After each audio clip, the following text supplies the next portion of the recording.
शेषनाग काल सर्प दोष। 12 प्रकार के काल सर्प दोषों में से शेषनाग जो है 12वें नंबर का, यानी कि आपके जन्म कुंडली में 12वें घर में राहु और 6ठे घर में केतु का जब प्लेसमेंट होता है, ये बैठते हैं, तो ये काल सर्प दोष आपके जीवन में बनता है। शेषनाग काल सर्प दोष में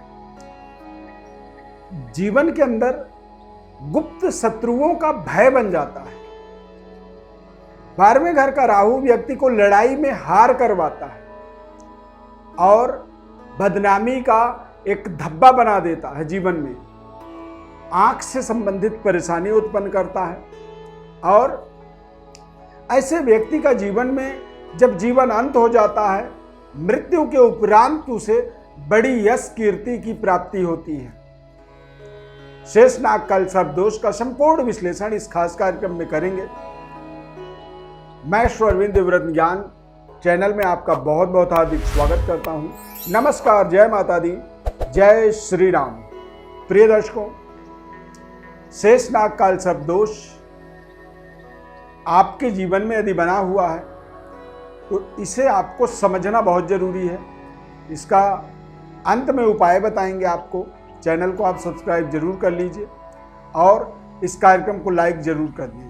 ज़्यादा से ज़्यादा लोगों तक इसे शेयर भी कर सकते हैं, क्योंकि ये समस्या किसी भी व्यक्ति के जीवन में हो सकता है, जो शायद इसके विश्लेषण को समझ करके अपने जीवन में अच्छा उपाय कर पाए, अच्छे तरीके से इसके विश्लेषण को समझ पाए और वो अपने जीवन में अपनी समस्याओं से अपने आप को बाहर निकाल पाए। राहु और केतु ये दोनों शैडो प्लैनेट होते हैं, छाया ग्रह होते हैं।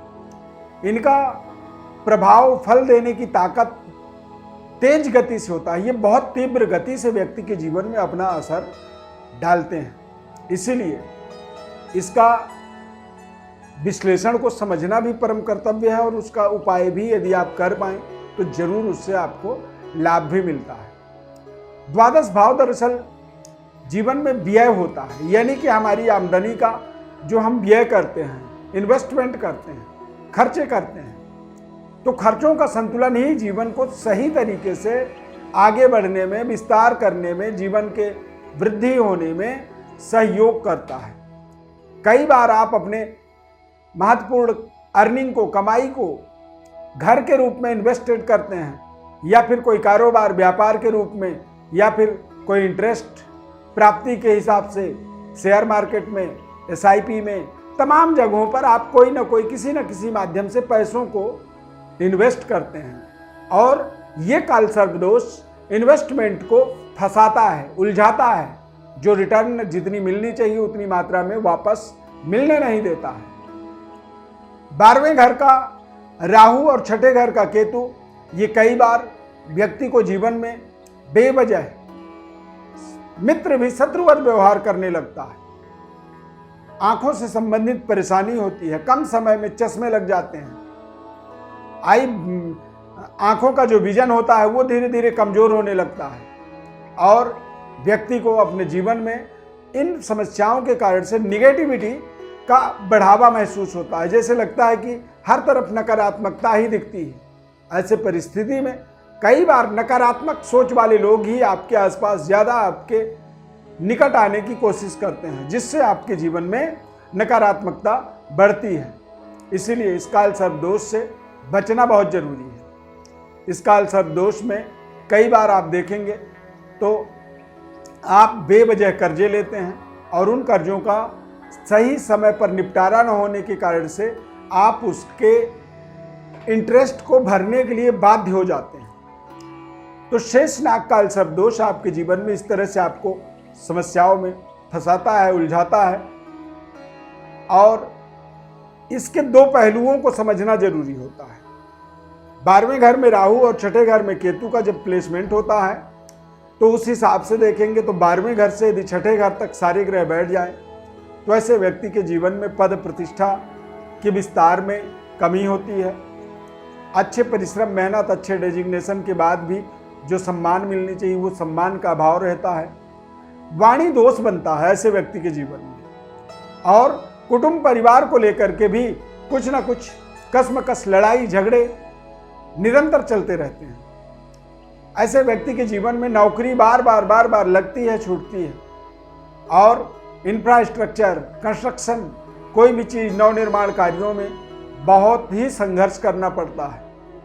संबंध रिश्ते भी कई बार ऐसे व्यक्ति के जीवन में, जब 12वें घर से 6ठे घर तक राहु और केतु के अंदर ही सारे ग्रह बैठते हैं, तो कई बार लव लाइफ, संबंध रिश्ते भी बारंबार फ्लैक्चुएट होता है। यानी कि कभी बहुत अच्छा रहता है रिश्ता और कभी बेवजह लड़ाई झगड़े शुरू हो जाते हैं। बच्चों को लेकर के भी ऐसे व्यक्ति तनाव में रहते हैं। संतान के तरफ से भी सकारात्मक परिणामों के अभाव महसूस करते हैं।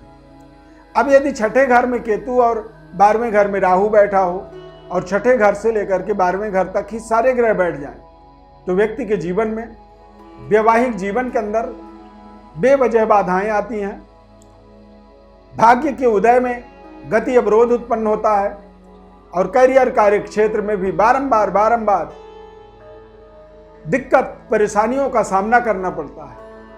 और ऐसे व्यक्ति के जीवन में आमदनी का जो मार्ग होता है वो भी निरंतर बदलते रहता है, कम ज़्यादा होता है।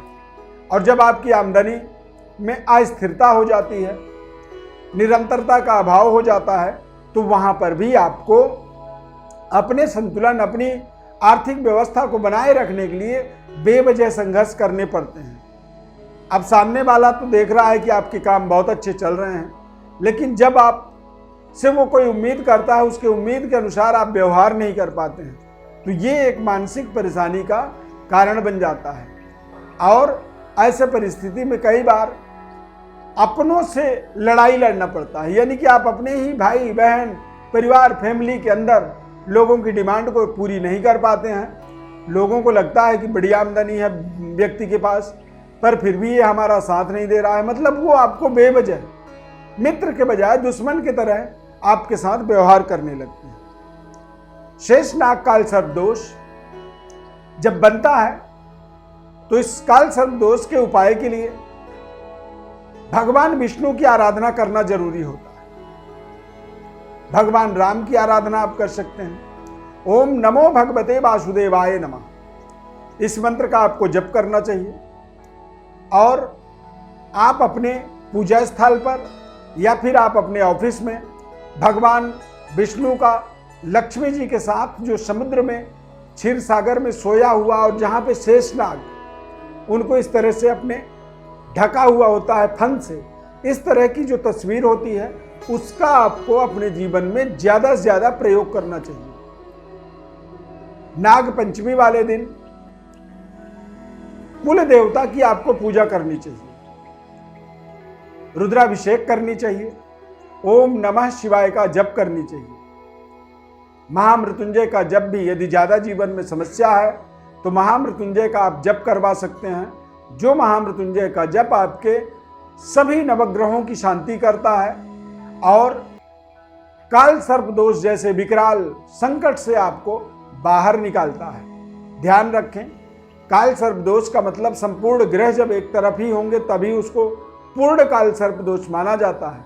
यदि शनि बाहर हो, मंगल बाहर हो, बृहस्पति बाहर हो राहु और केतु से, तो ये काल सर्प दोष को खंडित कर देता है। यानी कि उस काल सर्प दोष की जो नकारात्मक दोष होता है उसको एक तरह से समाप्त कर देता है। तो उस जगह पर आप आंशिक रूप से काल सर्प दोष के नियम, कायदे, कानून और इनके उपायों को अपने जीवन में जरूर करें, क्योंकि अधिकस्य अधिकम फलम। जीवन में हर व्यक्ति ज़्यादा से ज़्यादा फल चाहता है, ज़्यादा से ज़्यादा तरक्की चाहता है, ज़्यादा से ज़्यादा अपने जीवन में सुख, शांति, समृद्धि और सफलता की कल्पना करता है। तो इस तरह का कोई भी सिम्टम यदि आपके जीवन में है तो आप इन उपायों को जरूर करें। और आप और उसे स्पष्ट समझने के लिए हमारे व्हाट्सएप नंबर पर अपनी बर्थ डिटेल्स को लिख करके भेजें। हमारे तरफ से आपको संपूर्ण विश्लेषण, एक सकारात्मक उपाय आपको आपके जीवन के लिए हम बताएंगे निःशुल्क रूप से। बस आपसे अपेक्षा रखते हैं कि आप चैनल को सब्सक्राइब कर लीजिए, ज़्यादा से ज़्यादा लोगों को शेयर कर दीजिए और हमारे साथ जुड़े रहिए। प्रभु श्री राम की कृपा आपके ऊपर सदैव बनी रहे। चैनल को आप सब्सक्राइब जरूर करें। प्रभु श्री राम कृपा आपके ऊपर सदैव बनी रहे, ऐसी हमारी ढेर सारी शुभकामनाएं। इस खास कार्यक्रम में बस इतना ही। नए कार्यक्रम में फिर मिलेंगे। धन्यवाद। जय श्री राम।